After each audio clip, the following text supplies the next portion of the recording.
नमस्कार दोस्तों, पेश है मेरी आज की एक कहानी। एक भिखारी था जो भीख मांगते हुए एक किसान के घर पहुंचा। उसने आवाज़ लगाई, लेकिन अंदर से कोई जवाब नहीं आया। उसने झांक के देखा तो किसान अपने जूते उतार रहा था और दो बच्चे बड़े प्यार से उससे आके लिपट रहे थे। और उसकी जो वाइफ थी किसान की, वो उसके लिए खाना लगाने की तैयारी कर रही थी।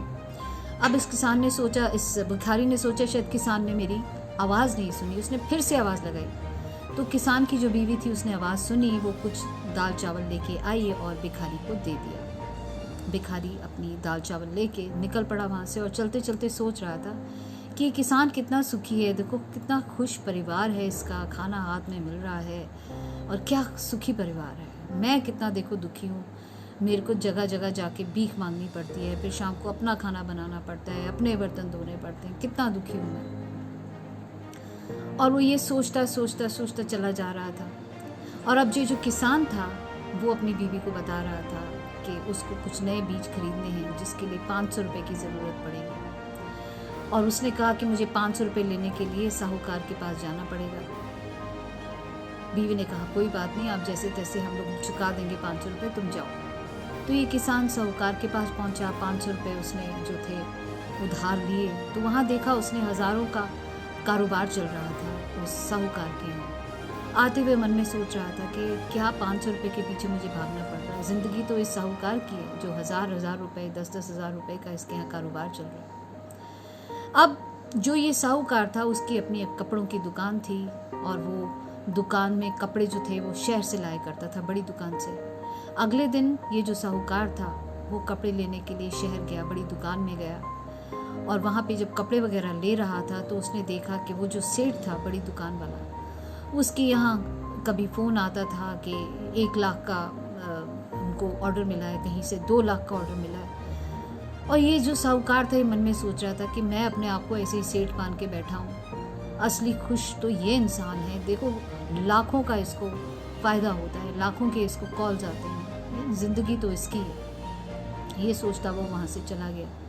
अभी जो सेठ था बड़ी दुकान वाला, वो जब अभी चाय पीने के लिए बैठा तो एक नौकर दौड़ा दौड़ा आया कि सेठ जी हमारे को 5-7 लाख रुपए का नुकसान हो गया है। सेठ जी बड़े परेशान, अभी कैसे इसको चुकता करेंगे। इतने में दूसरा जो नौकर था वो दौड़ा आया। उसने कहा कि सेठ जी गाड़ी लगा दी है, आपको याद होगा आज राय बहादुर साहब के यहाँ आपकी पार्टी है जहाँ लाट साहब ने आना है, आपको जाना पड़ेगा। बड़े खट्टे मन से ये जो बड़ी दुकान वाले सेठ जी थे तैयार हुए और वो राय बहादुर साहब के यहाँ पहुँचे तो देखा इतनी भीड़, कोई उन्हें पूछ भी नहीं रहा था। कहीं कलेक्टर आ रहे थे, कहीं कमिश्नर आ रहे थे, कहीं कोई, दुनिया भर के लोग वहाँ थे। और ये राय साहब वहाँ दावत खा के जब लौट रहे थे तो मन ही मन सोच रहे थे कि यार मेरी क्या ज़िंदगी है, मैं खुद को बड़ा अमीर समझता हूँ, ज़िंदगी तो इस लाट साहब की है। देखो कहाँ से लोग इसके पास आते हैं, कैसे लोग इसके घर में आते हैं। और वहाँ जो लाट साहब थे उनकी अचानक से तबीयत थोड़ी सी खराब हो गई और वो जब लेटे हुए थे तो इतने में दूसरा नौकर भी आया दौड़ता हुआ कि बोले लाट साहब जी कि जो टेंडर आपने भरा था वो टेंडर जो था वो पास नहीं हुआ। और ये जो राय बहादुर साहब थे वो बड़े परेशान कि यार इतने लोगों को खाना खिलाना पड़ता है, इतने लोगों की चापलूसी करनी पड़ती है, फिर भी मेरा काम नहीं होता। और ये सोच ही रहा था तो खिड़की से बाहर नज़र पड़ी एक भिखारी पर जो कि डंडा लेते हुए गाना गाते हुए जा रहा था। और ये बड़े वाले राय साहब ने अपने नौकरों का, ज़िंदगी तो देखो इसकी है, कोई टेंशन ही नहीं है, देखो आराम से गाया जा रहा है, कोई लेना देना नहीं दुनिया से। दोस्तों ये वही भिखारी था जो सुबह किसान के बारे में सोचता हुआ जा रहा था। फुल सर्कल हो गई हमारी ये कहानी। तो इस कहानी से क्या शिक्षा मिलती है दोस्तों? इस कहानी से ये शिक्षा मिलती है कि नानक दुखिया सब संसार, दुनिया में कोई सुखी नहीं है। पैसों से, जायदाद से, इन सब चीज़ों से इंसान को खुशी नहीं मिलती। खुशी मिलती है तो उसके भीतर है। तो ये सब चीज़ों को छोड़कर, बाहर के कंपैरिजन्स को छोड़कर अपने अंदर खुशी को ढूंढिए। और जिस दिन इस खुशी को पालेंगे ना, आपसे अमीर इस दुनिया में और कोई नहीं होगा। इसके बारे में ज़रूर सोचिएगा दोस्तों।